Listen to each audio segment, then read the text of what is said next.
भजन संहिता 113।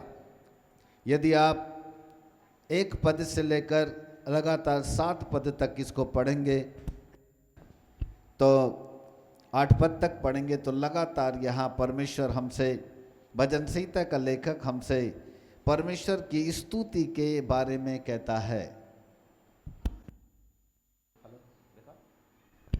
परमेश्वर की स्तुति के बारे में यहाँ पर लिखा गया है। परमेश्वर की स्तुति करना हमारा उत्तरदायित्व है, क्योंकि जब हम परमेश्वर की आराधना करते, उसकी स्तुति करते हैं, परमेश्वर को भाता है, बहुत ही अच्छा भाता है। क्योंकि यदि हम उसकी स्तुति नहीं करते हैं तो कहीं न कहीं हम अधूरे हैं।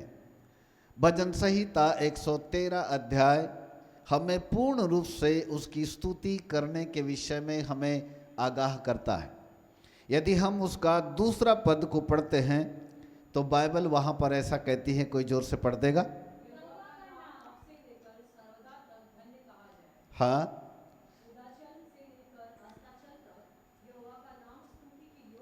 वाह, वहाँ पर लिखा है कि उदयाचल से लेकर अस्ताचल तक यहोवा का नाम स्तुति के योग्य है। सूर्य जहाँ से उदय होता है और जहाँ पर अंत होता है तब तक के लिए बाइबल कहती है यहोवा परमेश्वर का नाम स्तुति के योग्य है। सब लोग बोलेंगे, परमेश्वर स्तुति के योग्य परमेश्वर है। हालेलुया। स्तुति के योग्य परमेश्वर है। इसका मतलब है वो संपूर्ण मनुष्य जाति से अपनी स्तुति कराना चाहता है। स्तुति का मतलब होता है परमेश्वर ने जो काम किया उसकी तारीफ करना। परमेश्वर ने जो अद्भुत काम हमारे जीवन पर किया, परमेश्वर ने अद्भुत काम जो हमारे पुराने पूर्वजों के साथ में किया, जब हम उसकी तारीफ करते हैं तो हम उसकी स्तुति करते हैं। हालेलुया। सो बाइबल कहती है कि परमेश्वर सूर्य उदय होने से लेकर सूर्य के अंत तक, वहाँ तक स्तुति के योग्य है। मतलब वो कभी भी उसकी स्तुति को हम नज़रअंदाज नहीं कर सकते, उसकी स्तुति को हम कभी भी अलग नहीं कर सकते, क्योंकि लगातार परमेश्वर स्तुति के योग्य परमेश्वर है। बोलो यीशु प्रभु की। हालेलुया। 3 रीजन स्तुति के। 5वां पद पढ़ते हैं। हाँ, हमारे परमेश्वर यहोवा के तुल्य कौन है? हालेलुया।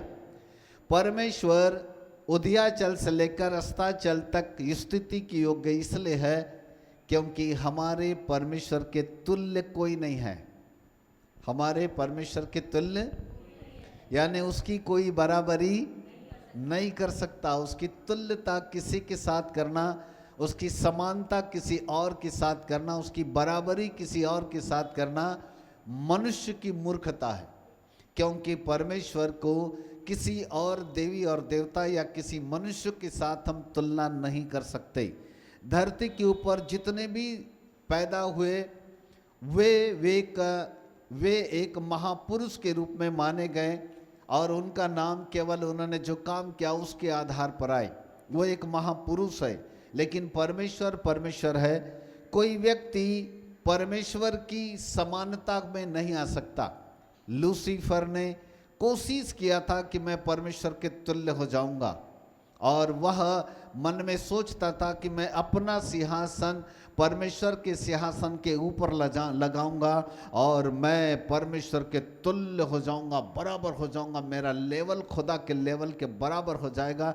ये बात लूसीफर के अंदर थी और यही काम उसने अदन की वाटिका में आकर हवा को बहकाया और हवा को उसने कहा यदि तुम इस फल को खाओगे तो परमेश्वर के तुल्य हो जाओगे। क्या बात बोला उसने? परमेश्वर के। लूसीफर के अंदर एक बड़ी मनसा थी कि वो परमेश्वर के तुल्य हो जाए। लेकिन जितने भी लोग परमेश्वर के तुल्य होने को आए, उनकी स्तुति नहीं की गई, उनकी तारीफ नहीं की गई, उनकी प्रशंसा नहीं की गई, वरन वो गिराए गए, वो नष्ट हो गए, क्योंकि खुदा के तुल्य कोई हो ही नहीं सकता। हालेलुया।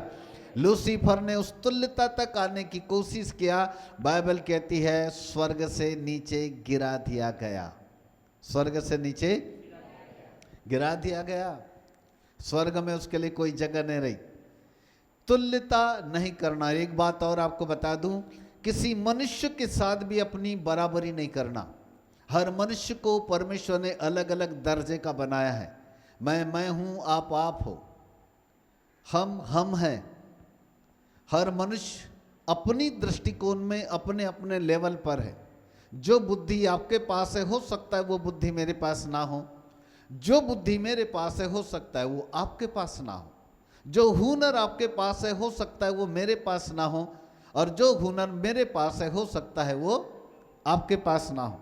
और इसलिए हम एक दूसरे के साथ भी तुल्यता नहीं कर सकते, क्योंकि यदि हम एक दूसरे की तुल्यता करें तो फिर हम भी स्तुति के योग्य हो जाएंगे। इसलिए कलीसिया के लिए एक महत्वपूर्ण संदेश भजन संहिता का लेखक कहता है, परमेश्वर की तुल्यता करना मनुष्य के लिए मूर्खता है, क्योंकि परमेश्वर के तुल्य कौन हो सकता है। हालेलुया। हमको उसकी स्तुति इसलिए करना है कि परमेश्वर के तुल्य कोई है ही नहीं, ना कोई था, ना कोई है, और ना कोई रहेगा। इसलिए उसकी स्तुति करना। जोरदार तालियां। हालेलुया। Praise God. नंबर 2, परमेश्वर की स्तुति हमको इसलिए करना है, 7 और 8 पद को पढ़ते हैं। हाँ, वह कंगाल को मिट्टी पर से और दरिद्रों को धूली पर से उठाकर ऊंचा करता है। 8वें पद में लिखा है वो प्रधानों के संग बिठा देता है ना। पहला शमूएल की किताब में लिखा है कि वह घूरे पर से उठाकर अधिपतियों के संग बिठा देता है। हमको परमेश्वर की स्तुति इसलिए करना है कि हम पहले घूरे पर थे, मिट्टी पर थे, धूल में थे, गंदगी में थे, संसार के माहौल में थे, पाप में थे, अधर्म में थे, अपराध में थे, अशुद्धताओं में थे, सांसारिक माहौल में थे, गरीबी और दरिद्रता में भी थे। परंतु हमको परमेश्वर की इसलिए हम स्तुति करते हैं कि परमेश्वर ने हमको उस गरीबी से, उस दरिद्रता से, उस पाप के दलदल से हमको निकाला और हमको ऊंचे लेवल में अधिपतियों के संग बिठाया है। जोरदार तालियां। हालेलुया। इसलिए उसकी स्तुति करना। हालेलुया। हर एक व्यक्ति यदि अपना आकलन करे 10 साल पहले, 15 साल पहले, 20 साल पहले का, जहां हमने उद्धार पाया, जब हम प्रभु के पास है, वहां से यदि आप अपने दृष्टिकोण को फैलाए तो जो स्तर हमारा था, जो लेवल था, वहां से खुदा ने हमको उठा के धीरे धीरे देखो हमको अधिपतियों के संग बिठाया, बड़े बड़े लोगों के संग बिठाया, अच्छी संगति दिया। हालेलुया। है ना। अच्छी से हम कह नहीं सकते कि हम में से कोई दरिद्र है, हम कह नहीं सकते कि हम में से कोई गरीब है, हम कह नहीं सकते कि हम में से कोई छोटा है। परमेश्वर ने सबको अच्छा भोजन दिया, अच्छे कपड़े दिए, अच्छा रहने के लिए दिया, अच्छी संगति दिया, हमको हर चीज अच्छा दिया। हालेलुया। और इसलिए हमको परमेश्वर की स्तुति करना है, क्योंकि परमेश्वर ने हमको घूरे पर से उठाकर अधिपतियों के, प्रधानों के संग बिठा दिया है। बोलो यीशु प्रभु की।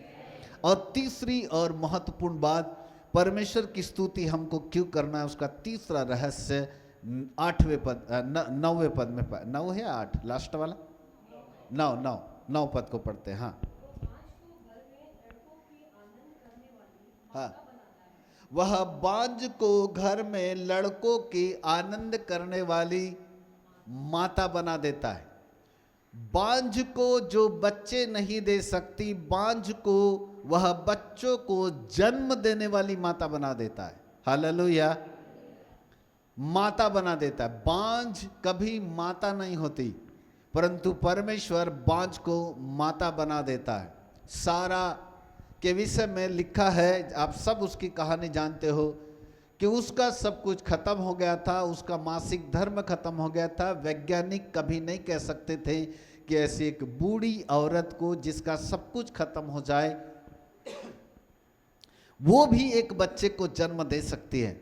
लेकिन परमेश्वर ने उस सारा को जो बिल्कुल बुढ़ापे की थी, जिसका सब कुछ खत्म हो गया था, जिसकी कोख मर गई थी, उसको भी परमेश्वर ने बुढ़ापे की अवस्था में गर्भवती होने का सौभाग्य दिया और उसने भी एक बालक को जन्म दी जिसका नाम था इसहाक। हालेलुया, उसका नाम था इसहाक। उसने बुढ़ापे की अवस्था में जिसकी कोख मर गई थी वहां खुदा ने आश्चर्य कर्म किया।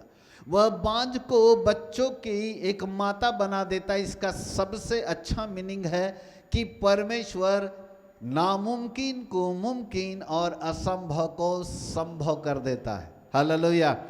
हमको परमेश्वर की स्तुति इसलिए करना है क्योंकि वह हमारे सब कामों को जो हमारे नामुमकिन थे उसने मुमकिन किया। उन सब कामों को जो उसने हमारे लिए असंभव थे संभव कर दिया है। इसलिए हमको परमेश्वर की स्तुति करना है। हालेलुया। जोरदार तालियां प्रभु के लिए। Praise God. बात समझ में आ गई?